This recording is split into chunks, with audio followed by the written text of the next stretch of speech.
Good evening. This is Crime Classics. I am Thomas Hyland with another true story of crime.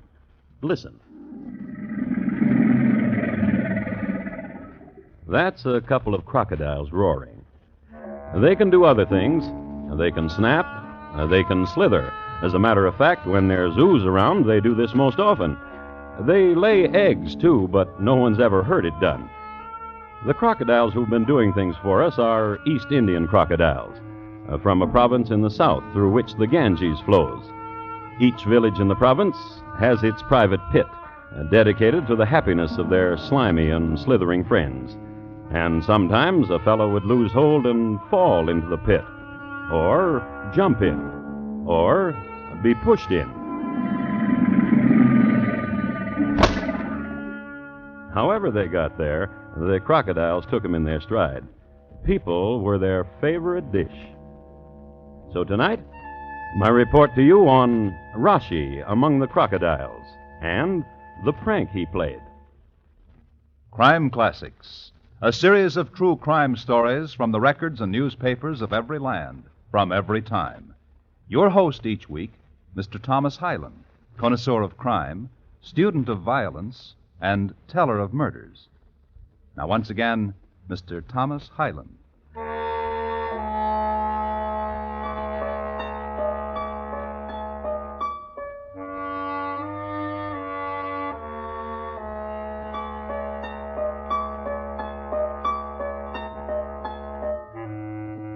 Where the Ganges edged the town of Mahadwat, it was not holy.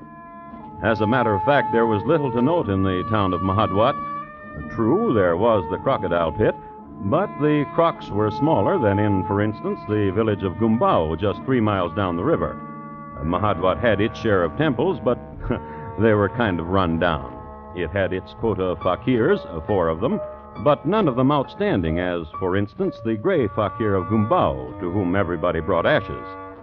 But it had one edifice of which the villagers were rightly proud, the house of Matabar, a rich and ornate house, of which Udi was its master. It is written, when the moon is Ganges plucked, Vishnu looks with favor on a son who does not stray. A gentleman, an old man, a widower with a son named Raschi. Old man, listen to me. The world is not this village. The world is vast, and I must know it. I plead with you. The world, what I have seen of it.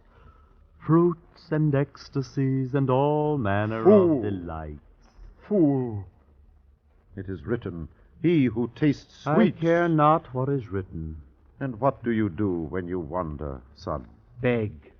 You suddenly become a holy man? I merely don my rags, proffer a palm, and when enough coins are placed there, I doff the rags. Then, Father dear, I dress splendidly again and walk to the bazaar. I have found, Father dear... Pariah, vulture. I have found, Father dear, that delights come most easily to a young man who dresses splendidly and who has coins.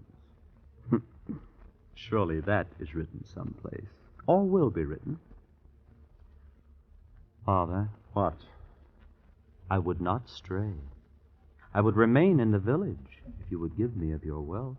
I cannot. And why can you not? Until Raschi, until, son, you prove yourself a man, then will I gladly Old man, listen to me. I am more a man than you could dream of. I've been far already, 100 miles from here, and I will go further. And there will be a day when I will not come back. Speak not so. And I give you another barb to chew on, old man. Speak not her name. Kamala. Kamala, the cousin to my cousin. Perhaps, Father dear, I will marry her. Speak not so. I beg of you, speak not so. She is comely, Father, and of our blood even. What if she walks slow by the river and tarries too long with the fakirs? What of the... Get out! Get out of here! Go! Very well. Shall I come back, Father dear? Ever? Shall I? Son to me. Let me awaken you in your bed here in the morning. Be of my house. I will decide it. I will speak of it to Kamala.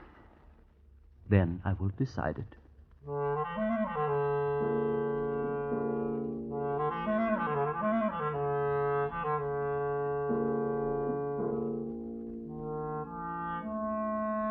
We have gleaned two things about Raschi. He was a gadabout who visited strange cities and begged the price of admission, and he was a bad son. Here's something else about him.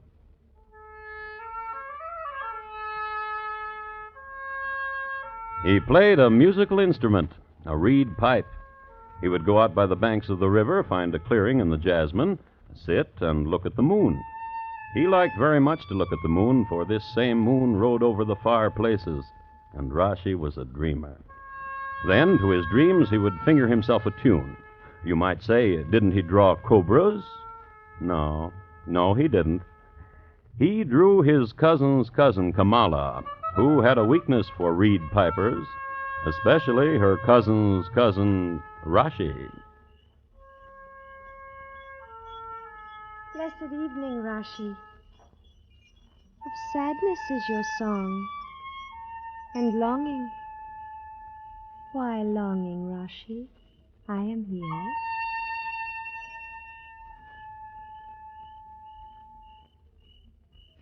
That is the moon, Kamala. Yes. A moon my father will not buy for me. Wicked father. Raschi, Yes, were he to buy it, what would you do with it? give it to you, Wicked father. miser, Old father. who will not die, Raschi. who will never die. Raschi, What? I brought you a lotus to tie into my hair. Again? You tire of me? No, I never will. Give me the bud. Yes. Kamala, Yes? it would be well if my father would die. Oh, widen not your fawn's eyes in dismay, but think of it. It would be well if my father would die. Then the moon and what it looks upon would be yours and mine. Look you there, where the river bends. Huzur the fakir glows his coals. Huzur the wise. Not so wise. Wiser than you, therefore wise. You would go to him? He has said to me, saying, Kamala, child, in trouble and in question, come to me. Kamala, child, saying he said, My father is a trouble. Huzur the fakir glows his coals. Let us go to him. Yes.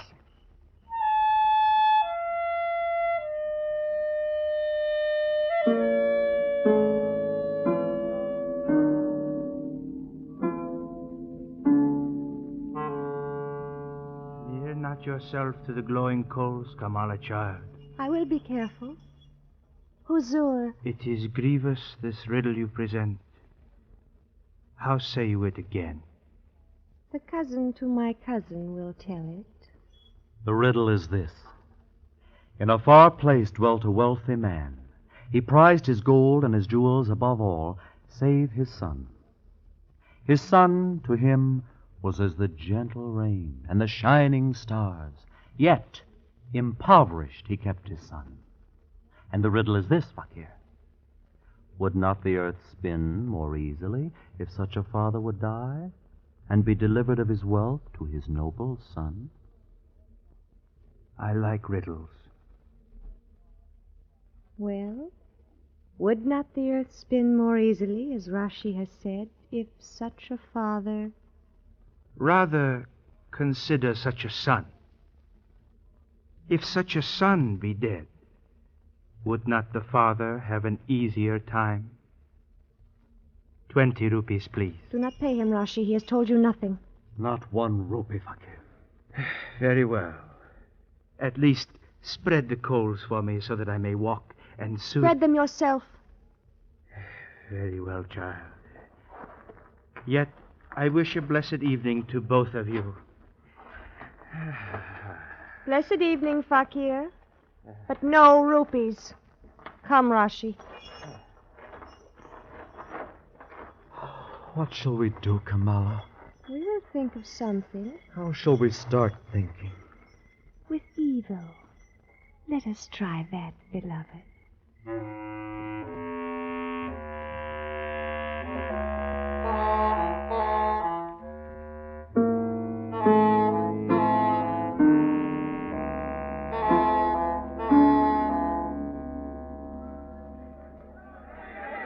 Or enough food to eat. Son, why do you mock me in the public market? And what you say is not so. I am in rags, the son of a rich man in rags, nor is there enough to eat. And villagers, listen. These lies you are saying. Why? Listen all. My father sits among his riches and draws his hands over them and laughs in his beard. Nor does he give charity without expecting return. Lies. It is the truth. And I, his son, must share scraps with his dog. I tell you this, all of you, so if one day I am starved... A curse on my son. Better he should be dead.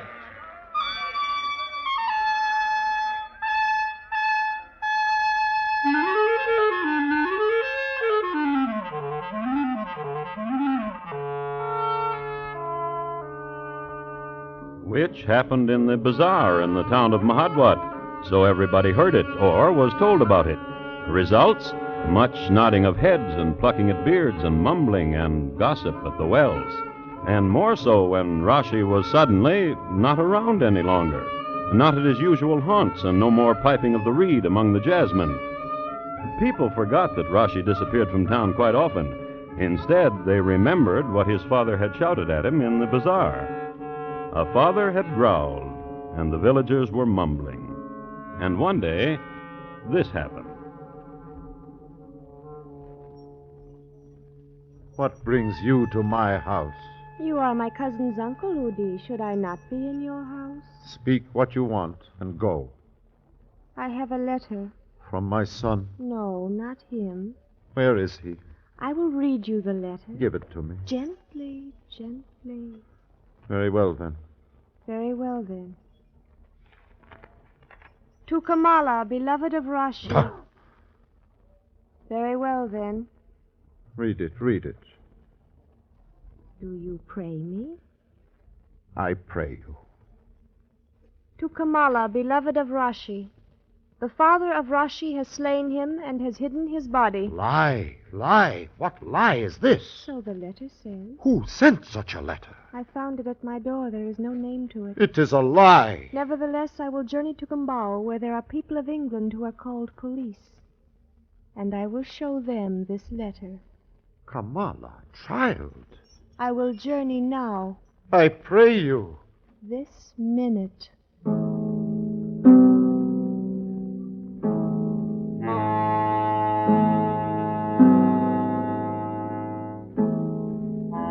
And she did. She showed the letter to the police. They looked all around the village for Raschi. One of the more alert of them noticed that the crocodiles in the pit had been dozing for the last 2 days, which meant they had eaten a lot, which made the police drag the ooze. They found a bone. So they arrested Udi for the murder of his son, Raschi. The penalty for murder in the village was tearing a person in two.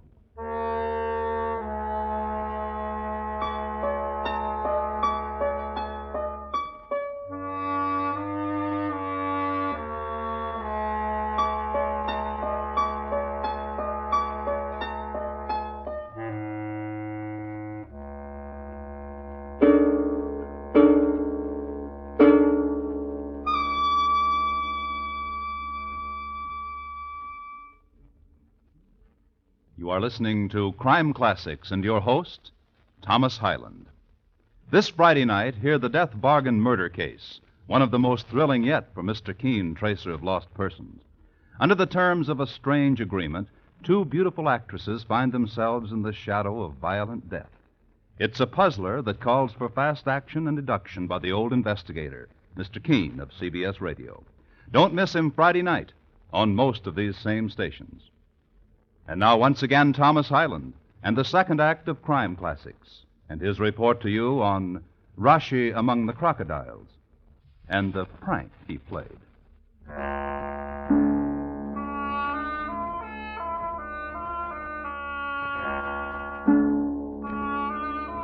A few words about South Konkan, India, in the summer of 1894. The weather was fine, and the jute crop was phenomenal. Sir Ramsay Gwendon, better known as Sir Ramsay of the Loom, had just endeared himself to the populace by establishing the first twine and rope factory in the area, utilizing all but a small portion of the available jute. True, Sir Ramsay was later vilified as a slaveholder and his factories torn down by hand by enraged natives. Nevertheless, he is down in history as one of India's first prime users of jute. Now, of the town, Mahadwat is, as we know, a rather insignificant part of the province. And in the summer, it is apt to run against the grain, especially the grains of Englishmen who are not much used to the brutal heat and swelter.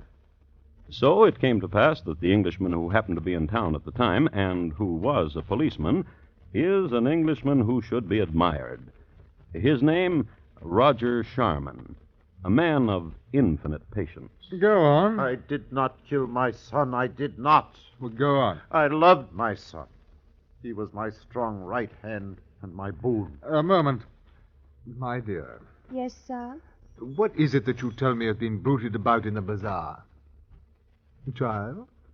Ask anyone. No, I ask you. That this old man hated his son, cursed him, and threatened to kill him. Saab, Go on. do you know of this girl? No. No, what about her? She walks slow and smiles with ease. Go on. She is not to be trusted. She speaks lies. Oh, good fellow. How do you explain this bone? Well? Pardon, Saab? This bone. How do you explain it? The one we found in the crocodile pit. Sab, Yes, child. the old man cannot explain the bone, for it is the bone of Raschi, of his shoulder. I swear to you, I would not kill my son. I swear it. Is it not true that you argued? True. And that you wished him dead? In the It is fit of... true. Dear man, I'm afraid you're under arrest. When will you tear him in two? Child. Child, listen to me. Yes? No longer the law of the jungle, but the civilized law. Udi Mataba will be tried, and justice will prevail. Justice will prevail. This means death?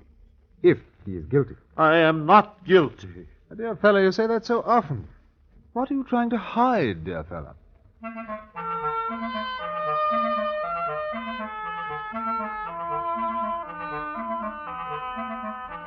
History is full of coincidences, not the least of which the fact that the Sikh Pedwar was at this very moment in the village studying fossils. Amazing, you say. Nevertheless, a fact. Sikh Pedwar, but lately returned from postgraduate study at Cambridge, was hunting bone shards and artifacts at the old formations outside of the village. And it was to him Inspector Roger Sharman came. I hope it won't be too much trouble, old boy. From this? Yes. I've heard it's done to reconstruct the figure of the man from a bone section. Yes, yes, it is. However, Yes? what are you trying to prove? My dear fellow, should the figure you construct be 5.5 feet in height, of wide construction, and neck a bit longish, I'm told, then we shall have proof that a young man named Raschi has been chewed by the crocodiles. Yeah, yeah. I'll do my best. Well said, old boy. Well said. And 2 days later, Roger sent a runner to Pedwar, asking for a progress report. Tell the sub I haven't yet begun to work on his project. And a week later, Some progress.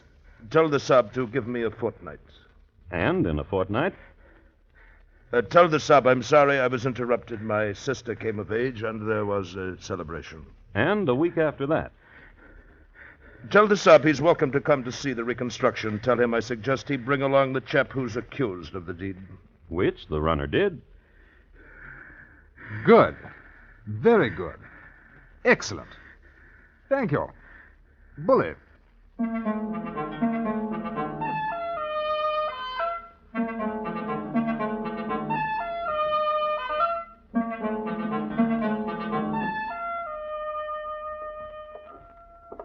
This way, gentlemen. It is not my son. It will not be my son.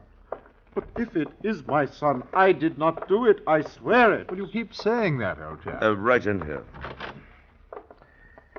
Ah, there. I say. It is not my son. It is not Of my... course it is not. It's a water buffalo. Oh, I say. But then a joint of water buffalo was thrown to the crocodiles and not Raschi. I would say so. Then I am free. Hold on, old boy. Only a part of your case against you has been destroyed. Your son is still missing, and we don't know what you've done with him. You're charged, and you must stand trial. It's the law. Come along. Boudoir. Yes. Thank you. Thank you very much.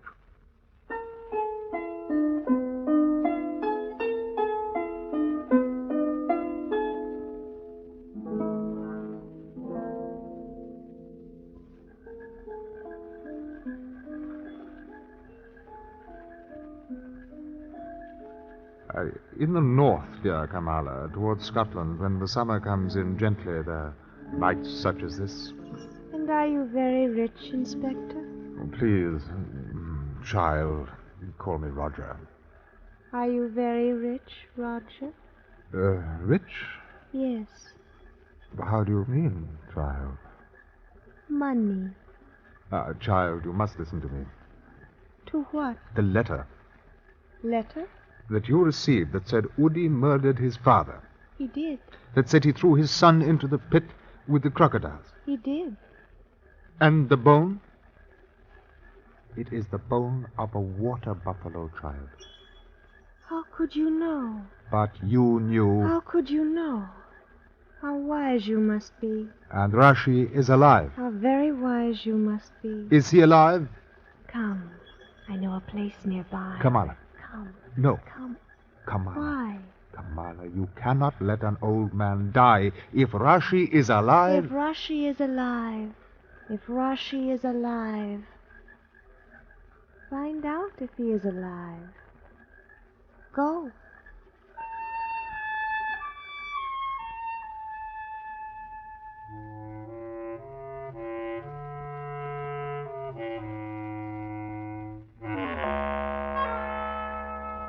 Roger Sharman was a conscientious constable. Neither warm summer night, nor scent of lotus, nor closeness of Kamala, who wore a jewel and bells on her ankles, none of these distracting elements could keep him from his appointed tasks. His next move was obvious. Armed with a full description of the lad, he traveled downriver to the town of Gumbao, and there made inquiry. Raschi, of the village Mahadwat. Therefore, a stranger to this village. Have you seen him? And the answer was no. About this high, given to wearing beggar's clothes? And the answer was a shrug. So, journey to Maharashtra, and the inquiries. No, and the shrug. And to Pune. Pune of the fabulous temple of Shiva. And there was a beggar in front of it. Of the village Mahadwat, Exactly. and of this height, Precisely. and young, Yes. and nose not too prominent nor yet too small, Yes. and dressed in rags beyond belief, Good. Very good. and his name, Raschi. of the village Mahadwat, Exactly. and of this height. Oh, yes, I understand, old boy. Only sporting. A week ago, Raschi of Mahadwat went to Shadur to the festival of Vishnu.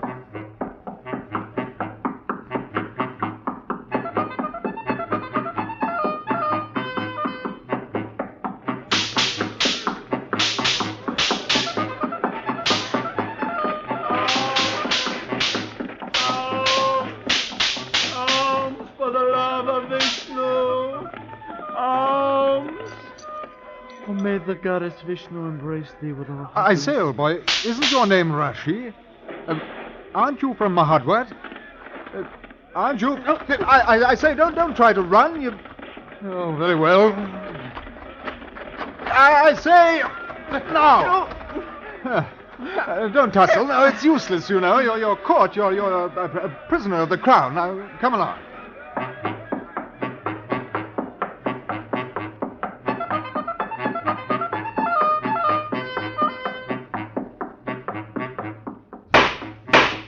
I therefore present to the Crown this thesis, that Udi Matabar strangled his son until he was dead. Then in the still of the night he did... I did not, I swear it. He did dispose of the body of his son Raschi.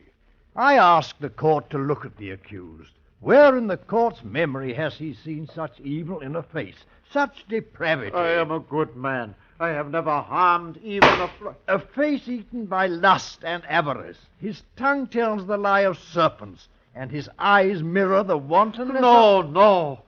This is my face, but I'm older. So in summation, I ask that this symbol of wickedness incarnate be condemned to the gallows and... Let us through. I say let us through, won't you?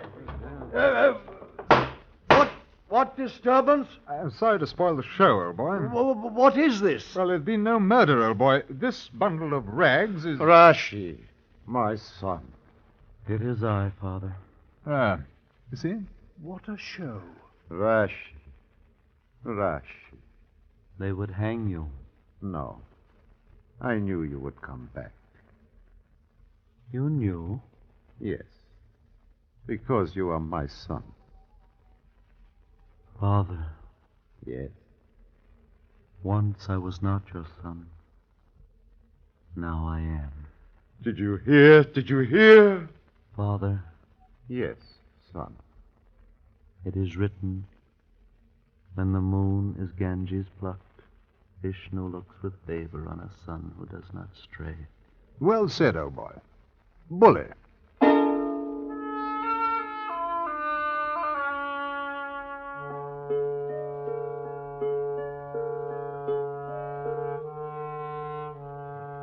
And arm in arm they went home, father and son. And the father was more generous with his wealth, and the son more generous with his love. And the girl Kamala? Why, Raschi married her, and they had a lot of trouble with their children.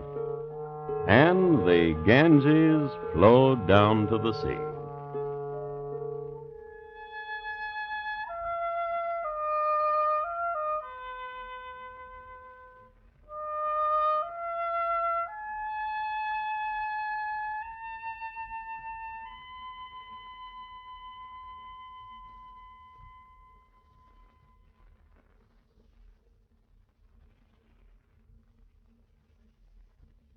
In just a moment, Thomas Hyland will tell you about next week's crime classic.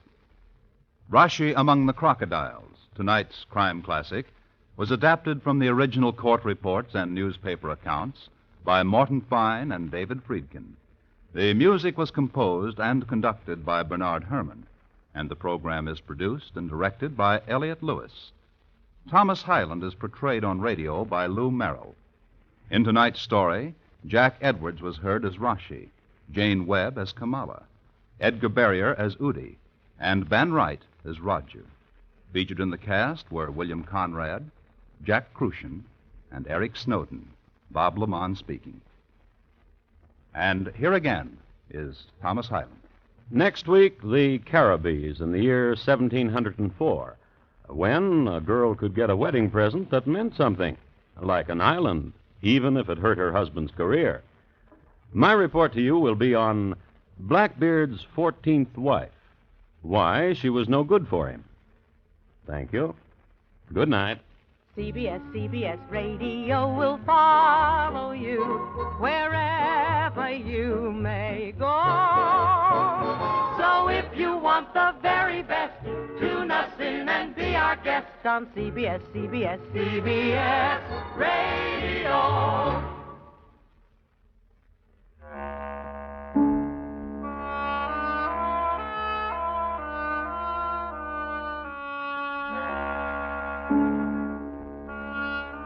Lionel Barrymore's Radio Hall of Fame is great Sunday night drama on the CBS Radio Network.